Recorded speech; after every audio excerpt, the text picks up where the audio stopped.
નર્મદા જિલ્લામાં પંચકોશી ઉત્તર વાહિની માં નર્મદાની પરિક્રમા એ ચૈત્ર માસના પવિત્ર દિવસોમાં આ પરિક્રમા ભાવિ ભક્તો લાખોની સંખ્યામાં અહીંયા ગાડી આવે છે। ત્યારે આજે સાધુ સંતો હોય, દરેક સમાજના લોકો અને નાના નાના ભૂલકાઓ માટે રજિસ્ટ્રેશન ફરજિયાત કરી દીધું છે। હવે આ જે રજિસ્ટ્રેશન છે એ સાધુ સંતો હોય કે દરેક સમાજના અહીંયા સ્થાનિક લોકો હોય, એ લોકો પાસે કોઈ સ્માર્ટફોન કે એન્ડ્રોઈડ ફોન હોતા નથી, એટલે રજિસ્ટ્રેશન માટે ખૂબ જ તકલીફ પડે છે। અને જે ભાવિ ભક્તો આ પરિક્રમા કરવા આવે છે એમને વહીવટી તંત્ર દ્વારા એમને ફરીથી રિટર્ન કરી દેવામાં આવે છે।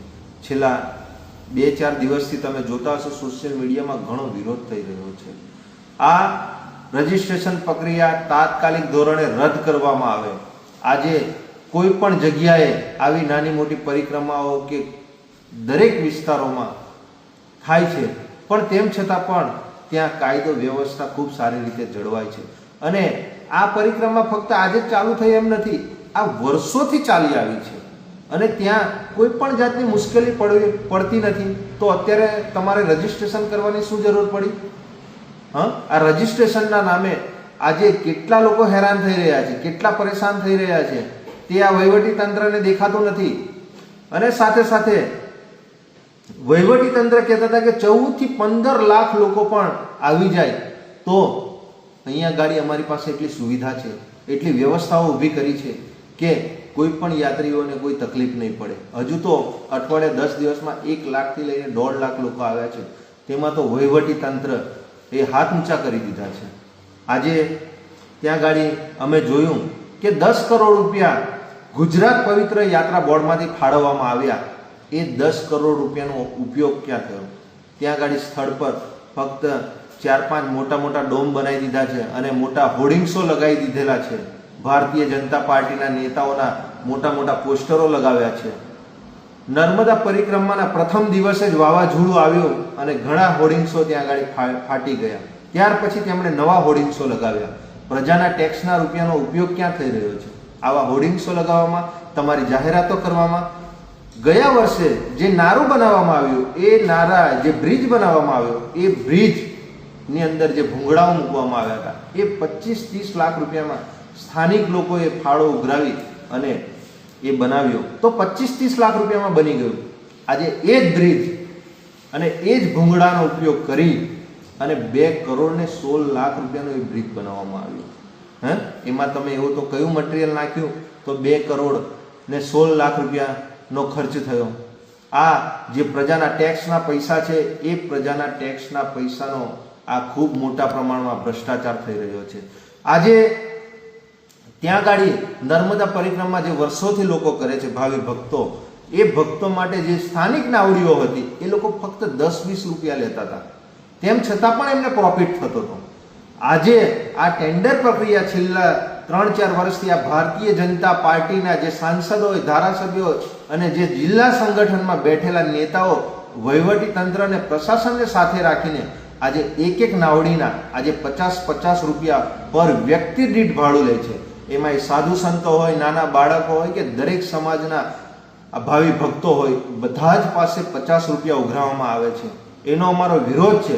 એ નાવડીઓમાં કોઈ પણ જાતની સુવિધાઓ નથી અને તેમ છતાં તમે આ ટેન્ડર પ્રક્રિયા લાવીને આજે કરોડો રૂપિયાનું આ સેવાના નામે, માં નર્મદાની પરિક્રમાના નામે તમે કરોડો રૂપિયા કમાવાના ધંધા ઊભા કર્યા છે। એટલે 10 થી 20 રૂપિયા જ રાખવામાં આવે અને સાધુ સંતો જે નાના નાના ભૂલકાઓ છે એમની પાસે કોઈ પણ જાતના પૈસા લેવામાં ના આવે। આજે ત્યાં ગાડી કોઈ નાની ગાડી કે કોઈ મોટું વાહન ત્યાં ગાડી પાર્કિંગ કરવામાં આવે છે તો એમની પાસે પણ આડેધડ લૂંટ કરવામાં આવે છે। 150, 200, 500 રૂપિયા લેવામાં આવે છે। તો અમારે ભારતીય જનતા પાર્ટીના જે આ નેતાઓ ચૂંટાઈને બેઠા છે અને જે આ પરિક્રમાઓના નામે મોટા મોટા હોર્ડિંગ્સ, બેનરો લગાવ્યા છે, શું તમે સેવા કરો છો કે સેવાના નામે આ મોટા મોટા બેનરો લઈને તમારો પ્રચાર કરી રહ્યા છો? અને પ્રચારની સાથે સાથે તમારે જો સેવા જ કરવી હોય તો ત્યાંના જે આ પરિક્રમા વાસીઓ આવે છે એ લોકોને ચા નાસ્તો કરાવો, એમને જમાડો, એમને બીજી કોઈ વ્યવસ્થાઓ ઉપલબ્ધ કરાવો। નહીં કે તમે આ 50-50 રૂપિયા પર વ્યક્તિ દીઠ તમે આ લૂંટવાનો પ્રયાસ કરો છો।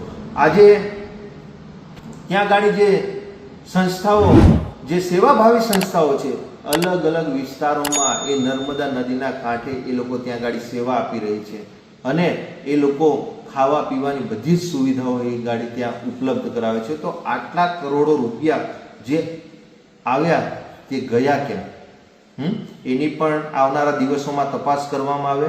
અને સાથે સાથે જે સેવાભાવી સંસ્થાઓ છે એ સંસ્થાઓ ત્યાં સેવા આપે છે, તો તેમને પાણી ત્યાં લઈ જવું હોય, ત્યાં ગાડી એમને ભોજનની કે ચા નાસ્તાની જે ત્યાં વ્યવસ્થાઓ કરે છે, તો તેવા લોકોને અવર જવર માટે પણ ગાડીઓની વ્યવસ્થિત એમને જવા માટેની એમને સુવિધાઓ ઉપલબ્ધ કરાવો. અને સાથે સાથે ખાસ તો અગાઉ પણ અલગ અલગ સંગઠનો, અલગ અલગ આ સંસ્થાઓ દ્વારા આનો વિરોધ કરવામાં આવ્યો છે કે જે રજીસ્ટ્રેશન પ્રક્રિયા છે એ તાત્કાલિક ધોરણે દૂર થાય અને વહીવટી તંત્ર અને જિલ્લા પ્રશાસનને અને સરકારમાં બેઠેલા તમામ નેતાઓને અમારે કહેવું છે કે તમારે સેવા કરવી હોય તો ફક્ત સેવા જ કરો, પણ સેવાના નામે તમે જે આ તાઇફાઓ કરો છો આ તાઇફાઓ બંધ કરો. રજીસ્ટ્રેશન પણ ચાલુ તાત્કાલિક ધોરણે બંધ થવું જોઈએ એવી અમારી તમામ પ્રજાની લાગણી અને માંગણી છે. જો આવું નહીં થાય તો આવનારા દિવસોમાં અમારે ગાંધી ચિંધ્યા માર્ગે આ વહીવટી તંત્ર, પ્રશાસનનો અને સરકારમાં બેઠેલા નેતાઓનો અમારે વિરોધ કરવો પડશે. નિરંજનભાઈ વસાવા, નર્મદા જિલ્લા પ્રમુખ.